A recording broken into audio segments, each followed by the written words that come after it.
Kalian pernah duduk dan tanya nggak sih sebenarnya penyakit orang miskin itu apa? Kalian pernah mikir nggak? Kenapa orang itu ada yang kaya dan ada yang miskin? Dan mungkin kalau kalian masuk ke golongan yang miskin, kalian pernah duduk dan mikir nggak? Apa sih yang bikin kalian jadi miskin dan penyakit apa yang kira-kira bikin kalian jadi miskin?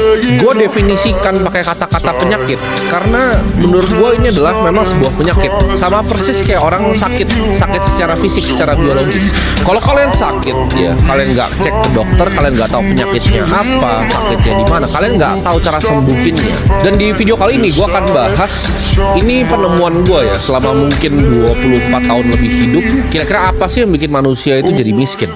Ini 4 penyakit ya. Yang pertama itu bodoh, yang kedua itu malas, yang ketiga itu penakut, dan keempat arogan.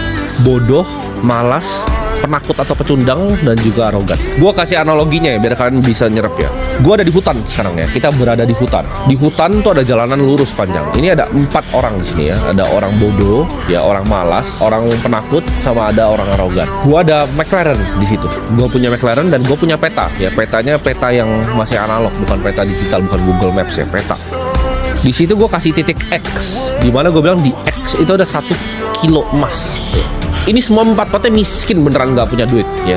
Orang bodoh, orang malas, orang penakut, sama orang arogan ini. Orang bodoh ya, ketika gue kasih ngomong seperti itu, dia akan ngomongnya apa? Wah, ini mobil terlalu kompleks, gue buka pintunya aja nggak bisa, ntar gue jalan gimana? Nggak bisa lah, gue nggak bisa lah naik McLaren, gue bodoh gitu, gue nggak naik McLaren. Nah, tapi menurut kalian, kalau gue tanya ini, gue random sampling ke 100.000 yang nonton ini, berapa banyak yang kira-kira begitu? Yang gue nggak bisa naik ini. Sedikit, makanya gue bilang tadi, cuman 1% yang bodoh, yang malas. Orang malas dia akan baru lihat petanya, dia akan pikir, anjrit ini jalan jauh banget loh, ini jalan bisa kira-kira 3 bulan loh gue di jalan ya. Tapi gue bilang, ada emas loh 1 kilo di ujung jalannya, ini gue kasih uang buat bensin, ini gue kasih uang buat lu cari makan juga gitu loh. Itu 1 kilo. Tapi orang malas akan ngapain? Aduh males ini jauh banget gitu loh, jauh banget, ini kayaknya bukan buat gue. Orang malas ini akan punya 1001 alasan loh untuk dia nggak jalan, karena dia malas aja gitu loh, dia bener-bener